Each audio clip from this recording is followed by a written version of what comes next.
Black Box releases electronic music for everyone to rock the party. You will now see here on Fantástico a clip recorded by Black Box entitled Everybody, Everybody, Everybody. Every day the same thing happened. Lily and Billy always woke up bright and happy, ready to face another day. The headquarters of the record label Black Metal Music caught fire in the Canadian bush. This is what you will see now in the Fantástico report.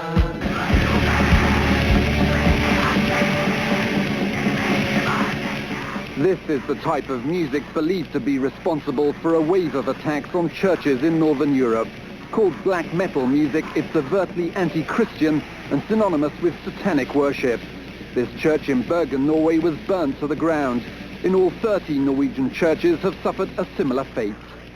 Now many fear that black metal music has taken a grip over here. Earlier this month, 4 young followers in Tunbridge Wells were jailed for causing £100,000 worth of damage to cemeteries and churches in the area. One of them, 18-year-old Paul Timms, is serving 30 months in a Young Offenders Institute. His mother says he was a normal, happy boy until he became obsessed with black metal music. They become almost absorbed in it. It is a driving force. They have to have it. I hate it so much that I've seen what it's done to our family on a personal level, and I want to see it banned. I want to see it off the face of the earth. The CD and record covers of black metal music are littered with pagan symbols. Bands call themselves names such as Mayhem, Dark Throne and Cradle of Filth. The lyrics are often difficult to make out, but often carry a sinister message.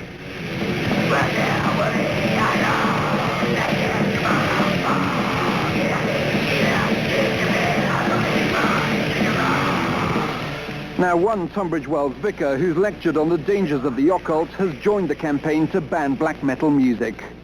When I heard it, almost a cold shiver goes down your spine, and you think, what is all this about? And what disturbs me is how is it possible that 4 boys from a decent, ordinary society with a Christian background, parents of 2 of the boys committed Christians, and I say, what on earth went wrong? Now, if it can happen to these sort of chaps, well, goodness knows, what's going to happen to even more vulnerable people?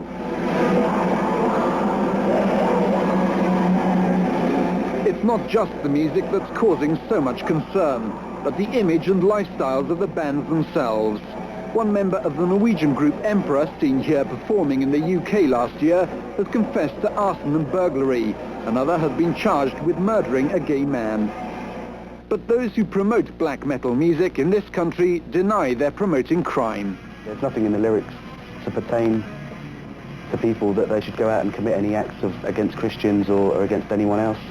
That's got satanic connotations, but I think it attracts people who are into extremes anyway. These are the sort of people who'd read horror books or be into true crime stuff. You can't ban it because it'll just go underground and probably get a lot worse. If we have censorship on films and television, have we ever realized that we might come to a time when we have to have censorship in music? Black metal music can be bought at many record shops carrying no warning. But Veronica Timms believes the music must be banned. Without that, she fears her son will not be the last to be sucked into committing sacrilege, and black metal music will leave its ugly mark in this country just as it has in Norway. You will now see a musical number recorded by Kasumi that was chosen by Fantástico on Miyama Mountain in Japan. Now follow the musical number titled Sword Dance.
actress and model Barbie Roberts will now speak in the Fantástico Chronicle.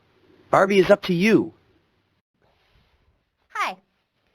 So, Teresa and I had this experience a little bit ago, and I wanted to ask you all if maybe you've had something like it. Okay, so Teresa, Ken, and I were volunteering at this local event, and there was this big brainstorming session in which we were working out all the problems, and this leader guy, well, every time I made a suggestion, he kind of just glossed over it and then asked if anybody else had any suggestions, almost as if what I had said wasn't worth discussing, or maybe that I didn't even matter, which would be even worse. And Teresa was having the same experience, and so we were getting really confused and frustrated. And Ken was getting frustrated too because he liked their ideas. So he repeated them so that they could be heard, and the guy heard them. And then he said, "Great idea, Ken. Oh, that's exactly what we were looking for, Ken." And I was like, what is going on? So we tried an experiment. And I would say something, and then a minute later, Ken would say the exact same thing, word for word. And the leader would hear Ken and say, "Great idea, Ken," and not even acknowledge that I had spoken at all. So what's up with that? International Women's Day is this week, and you all know that this is one of my favorite days of the year. So I've been really trying to think of a vlog that I could do that would truly honor all the amazing women across the world. Mothers and daughters and sisters and aunts and grandmothers, the humanitarians, the scientists who have made this world a better place, the artists who make sense of all the things, and the inventors that move us forward. These are the women that remind us that we have choices.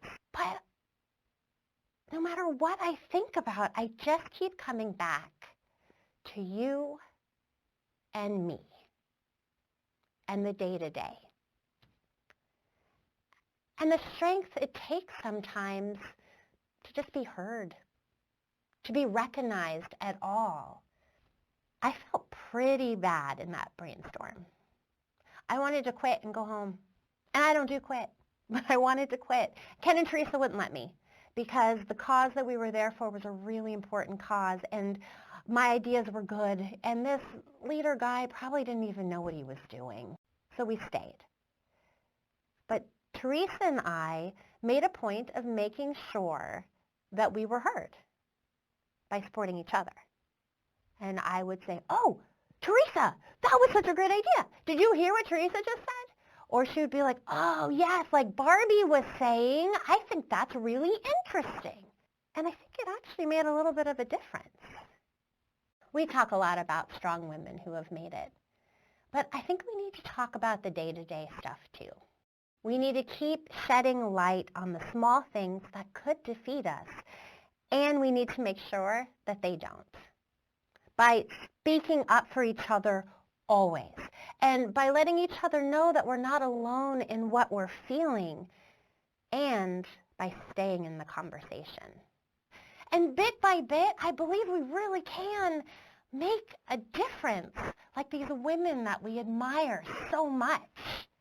So to us, the women around the world, who I just want to squeeze in a big hug, positive attitude really can change everything. Step by step, arm in arm, we will give each other a voice. And that is power. Pace. After the commercials, you will see a magical attraction with playing cards. Daqui a pouco, depois do intervalo aqui no Fantástico, uma música de sábado romântico com a banda japonesa Omega Tribe. O time de investigadores vão desvendar esse mistério dos fantasmas de Hollywood. Gente do Fantástico vai te investigar hoje. Uma eterna gloria e a fortuna no carro fanático do Batman.